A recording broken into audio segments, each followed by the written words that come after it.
Just as I am without one plea, but that thy blood was shed for me, and that thou bidst me come to thee, O Lamb of God, I come,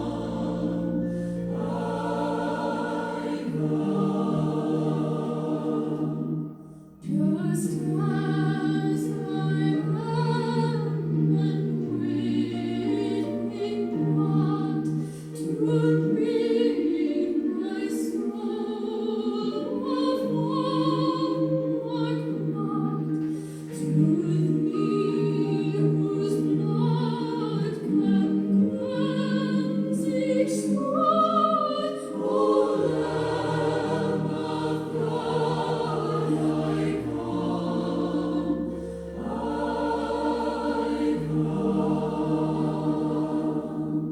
just as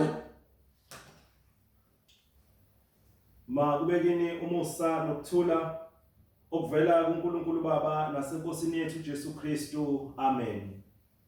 Bathandekayo enkosini, namhla isonto lamashumi amabili emva kwePentecoste. Ngaleli sonto lanamuhla sizothola ukufundwa kwesifundo sevangeli elingcwele njengalokhu lilotshiwe ngumvangeli uMathewu esahlukweni samashumi amabili nambili. Siqala ukufunda evesini le-15 siye siyoma ngevesi lamashumi amabili nambili. Umvangeli ongcwele kaNkulunkulu uMathewu chapter 22 sifunda kuverse 15 kuye kuyoma kuverse 22 lapho kulotshwe khona kanje egameni leNkosi.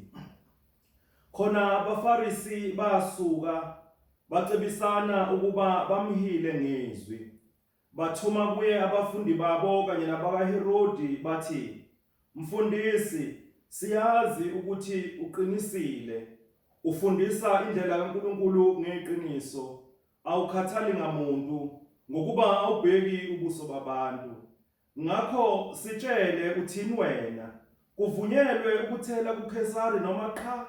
Kepha uJesu ebazi ububi babo wathi, "Bazenzisi, ningilingelani na? Ngitshengiseni imali yokuthela." Bamtshengisa udenariyo. Wayesethi kubo, "Ngokabani lo mfanekiso nalombhalo na?" Bathi, "NgokaKesari." Khona wathi kubo, "Ngakho-ke nikani uKesari kaKesari noNkulunkulu kaNkulunkulu." Sebezwile lokho bamangala bamshiya bamuka. Amen. Izwi lakho leli Nkulunkulu lihlambulise ngeqiniso enhlizweni zethu, ngokuba izwi lakho liyiqiniso njalo. Amen.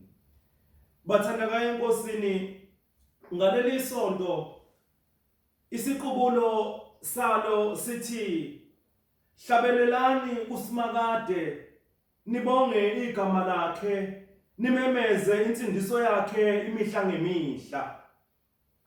Emasontweni amathathu edlule besibuka imifanekiso yokwenza noma ukungenzi lokho uNkulunkulu uBaba umninisivini inkosi ekufunayo. Amadodana siyabona asebenza esivinini, abaqashi banikeza umninisivini izithelo, nabamenyiweyo ukwamukela isimemo senkosi emshadweni wendodana yakhe nokugqoka imvunulo efanele. Kwi-text yanamhlanje siyaphuma ezweni lemifanekiso singena ezweni langempela lapho khona kukhona ukufa kanye nentela. Ivangeli lethu limayelana nentela, kanti lizolandelwa umbuzo ozobuzwa abaSadusi mayelana nokufa nokuvuka kuWolf chapter 22 uverse 22 to 33 ongewona amavesi anamhlanje, okungawona kuphela amavesi kule chapter ka-22 angabelwanga isonto kwi-Revised Common Lectionary. Omunye wababhali cishe ngo-1789 ekuthiwa uBenjamin Franklin He wrote a letter to a friend or to his friend. Ethi, in this world, nothing is certain but death and taxes. Kulomhlaba esiphila kuwo, akukho onesiqiniseko sakho ngaphandle kokufa kanye nentela. Imifanekiso ikhuluma ngegunya iauthority kaNkulunkulu, kanti ivangeli lethu licishe lifane necase study yokusebenzisa leli gunya likaNkulunkulu to the real life situation of paying taxes. Ivangeli lethu lanamuhla umuntu angalahlukanisa izigaba ezintathu ukuze liqoqeke. I-introduction noma singathi amavesi amabili okuqala u15 kanye no16 uyi-introduction yaleli vangeli. Abafarisi kade bezwa uJesu ekhuluma ngabo kwimifanekiso abefundisa ngayo, base bakha icebo lokumbamba. This group yabafarisi included ababhali kanye nabapriste. Bathumela abafundi babo nabakaHerodi athi umvangeli uLuke izinhloli ezizishaya abalungile. Bathunywa ukuba bayomhila ngezwi lakhe uJesu ukuze bamkhaphele emandleni nasegunyeni lombusi wezwe. So ngamanye amazwi uJesu lapha ukwitest azothi uma efeyila akhashelwe. Uma ubuka ivesi lokugcina linguverse 22, lona liveza mhlawumbe ngomqondo olula ama-results ale test kaJesu. Lithi bathi sebezwile lokho bamangala bamshiya bamuka. Inqikithi yalokhu ekukhulunywa ngakho kuleli text yona ivela kuverse 17 kuya kuverse 21. Iyona itest kaJesu ngentela. Verse 17. Ngakho ke sitshele uthini wena. After this good introduction abayenzile kuJesu, mfundisi, siyazi ukuthi uqinisile, you are sincere, truthful, honest, real and genuine. Ufundisa indlela kaNkulunkulu ngeqiniso, awukhathali ngamuntu, awubheki buso babantu. Noma lamazwi bengawasho ngeqiniso, kodwa singasho ukuthi bathi ukhuluma iqiniso, awubheki ukuthi ukhuluma nobani, futhi you do not let other people determine your teaching and or actions. Kanti in contrast to this, uma ufunda chapter 21 verse 45 to 46 ngasenhla, abapristi abakhulu nabafarisi bayezwa imifanekiso yakhe, bazi ukuthi ukhuluma ngabo, base befuna ukumbamba, kepha besaba izixuku ngoba zazithi ungumprofeti. Ngakho sitshele uthini wena, kuvunyelwe yini ukuthela kuKesari noma cha? Indaba abathandekayo inentela, kuvunyelwe ukuthela kuKesari noma cha? Uma ubuka kwiNew Testament kunamagama amane ahlukene asetshenziswa uma kukhulunywa ngempela. Igama lokuqala esilithola encwadini kaMpostoli uPaul ebandleni laseRome chapter 13 verse 7. Nikani bonke okubafaneleyo, intela kufanele intela. Igama lokuqala ileli elijwayeleke kakhulu uma kukhulunywa ngentela, utelos, noma ongalithatha uthi it's a general compulsory annual tax esiyibona lapha encwadini kwabaseRoma. Elesibili elisevangelini lethu lanamuhla elithi census, libolekwe kwisilathini ucensus, ukubalwa kwabantu, okwakuyintela lena eyayikhokhwa ngumuntu ngamunye omdala kuhulumeni. Igama lesithathu elisetshenziswayo iforos, esiyithola evangelini elifana naleli lanamuhla obhalweni lukaLuke chapter 20 verse 22 kanye naku23 verse 2, elisho ukukhokha okwenziwa ngabantu besizwe esithile kwesinye isizwe njengophawu lokuzithoba nokuzehlisa kuleso sizwe. Elesine elokugcina igama ididrachom, lona libheke enteleni yethempeli yaminyaka yonke yama drachmos amabili adingeka akhokhwe ilelo naleyo ndoda yomJuda. Siyakuthola lokho kuMateyu 17 verse 25 to 26. Nisola ukuthi bathandekayo le text noma lentela kaKesari ekukhulunywa ngayo evangelini lethu engithe ipensos noma icensus ayifani neze nentela yethu yanamhlanje. Akuyona i-income tax progressive, akuyona i-PAYE progressive, akuyona i-capital gains tax, akuyona i-sales tax noma i-value added tax okanye enye yama other indirect or direct taxes esiyijwayele thina. Bathi abazi kangcono lentela consisted of a flat rate that was levied kumuntu ngamunye wesilisa oneminyaka eyishumi-nane u-14 kanye nabesifazane abaneminyaka eyishumi-nambili u-12 kuya kwengamashumi-ayisithupha-nanhlanu 65 futhi babebizwa okungenani inani likadenariyu oyedwa ngonyaka. To understand this bathandekayo kumele sikhumbule ukuthi impilo yamaJuda ayephila ngesikhathi sikaJesu ngaphansi kweRoman Empire ayifani neze nempilo esiyiphila manje thina nge-21st century eSouth Africa, or shall I say kwi-democracy eSouth Africa. Izwe labo ababelinikwe uNkulunkulu, their God-given land, laliphansi kwamanye amazwe ngalesi sikhathi. Okwesibili, impilo nge-1st century kaMateyu nayo yayihlukile kwi-21st century yethu eSouth Africa ngoba inkolo yobuKristu kwakuyinkolo engekho emthethweni ngaleso sikhathi, okwakuthi ngezikhathi ezithile kuholele kwi-persecution nasekubulaweni kwamakholwa. Noma singakutholi lokhu kakhulu evangelini likaMateyu ukukhuluma nge-severe persecution yamaKristu, kwakwenzeka eminyakeni embalwa edlule lapho uNero ongumbusi noma engu-empire. Lokhu kwenza imibuzo ngokukhokhwa kwentela kuhulumeni kubaluleke kakhulu kuleli text namhlanje. Or let me say, that would make questions about paying taxes to the government even more crucial. Ngakho-ke bathandekayo, in both settings, ukukhokhwa kwalentela minyaka yonke kumbuso wamaRoma kwakuyisikhumbuzo esibuhlungu sokuthi basezweni eliphethwe ama-foreign powers akhonza onkulunkulu bamanga. Lentela yayikhokhwa kuphela ngezinhlamvu zemali yaseRoma noma ngathi Roman coins, which were not just legal tender but also pieces of propaganda. Iningi lalama-coin bathandekayo lalinomfanekiso kaKesari onombhalo emveza njengo-divine noma the son of God, of a god.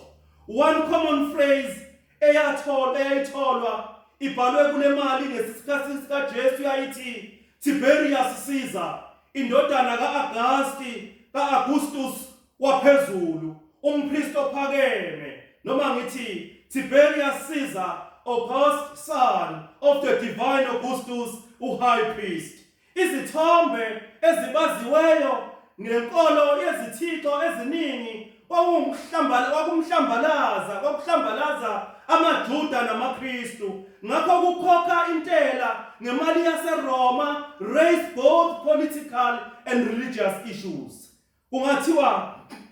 Kungathiwani nje bathandekayo uma imali yase-South Africa inombhalo mhlambe othi Hendrik French Verwoerd, indodana kaVelemus Johannes Verwoerd, a first foreign-born prime minister wase-South Africa, a father of apartheid, indoda enamandla kakhulu emhlabeni. Laba abazi ukucindezelwa noma isimo sencindezelo eyayilethwe yi-Nationalist Party bangabheka leyo mali uma ibhalwe kanjalo njengalungile. Ngokufanayo kungathiwani bathandekayo uma yonke imali ngesikhathi sokuphatha kwangaphambilini ibe nezithombe zo-DF Malani kuyo nephrase mayelana nobuhle bakhe uMalani esingabazi. akuyona kuphela nje intela edingekayo, kepha njalo lapho amaJuda esebenzisa imali yamaRoma, they were reminded that they were occupied,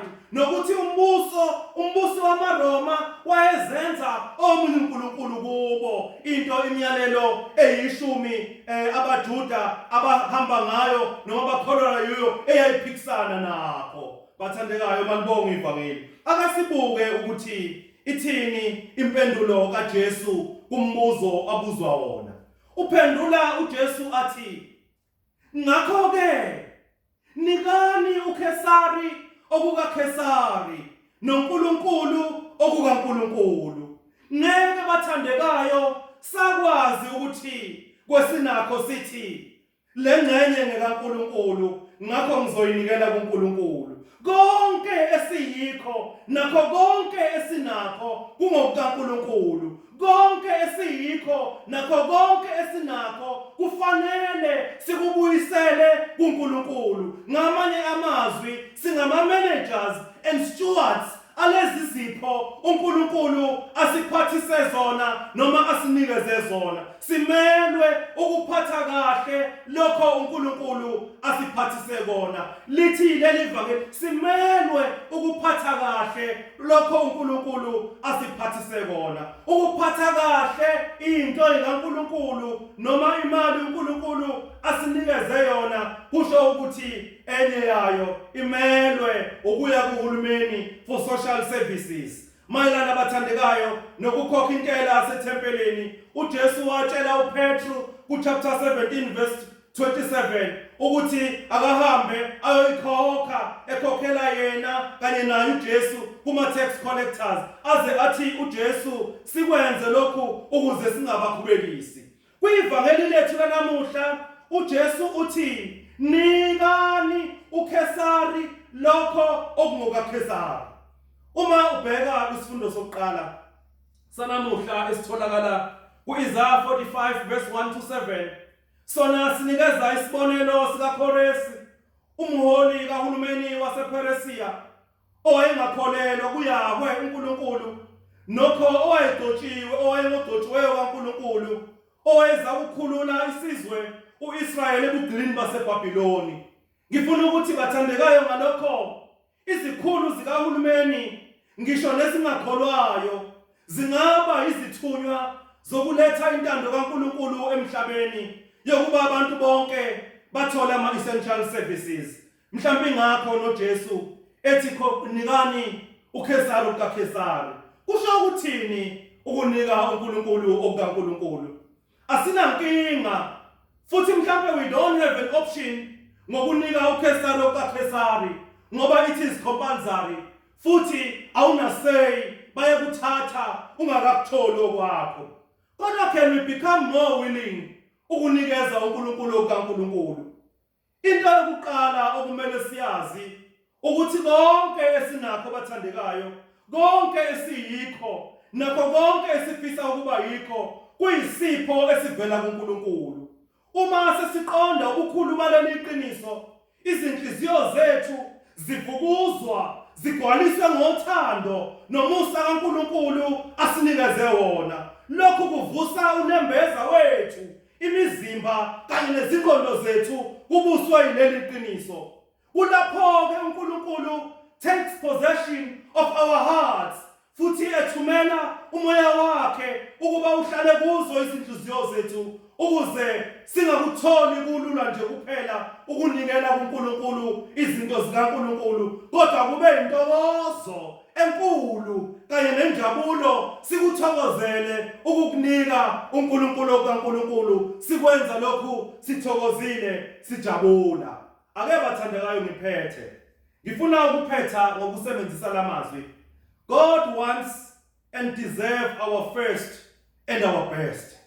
And when the Holy Spirit truly lives in our hearts, we will find rendering to God easier, more important, and certainly more enjoyable than rendering to Caesar. uNkulunkulu ufuna ukuba simnikeze okokuqala. Uma ethi nikani uNkulunkulu okaNkulunkulu, uJesu uthi asimnikeze uNkulunkulu okokuqala and our best. singathathi okusalayo noma ingxenye noma izinsalela siyoyinikeza kuNkulunkulu. Ukunikela kuNkulunkulu ngenhliziyo evulelekile nevumayo kusho lokho ukuthatha your first and your best ukunikele kuNkulunkulu, ukuthatha lokhu bathandekayo uze athi omunye umpristu ubukhulu ukunikela kuNkulunkulu ngoba uzubuhlungu umunikela kufanele kusuke umusanikela ungabeza ubuhlungu. You are not giving your best to God,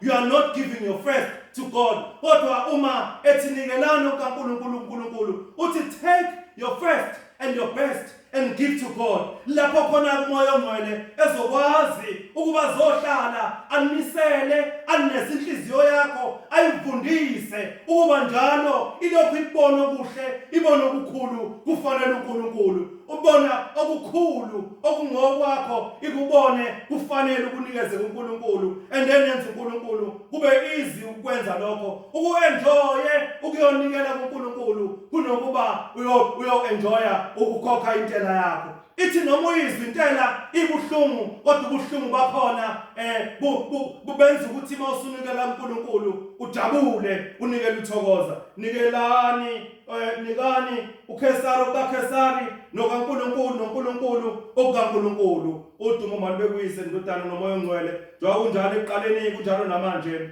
kuyoba njalo nanini. Amen.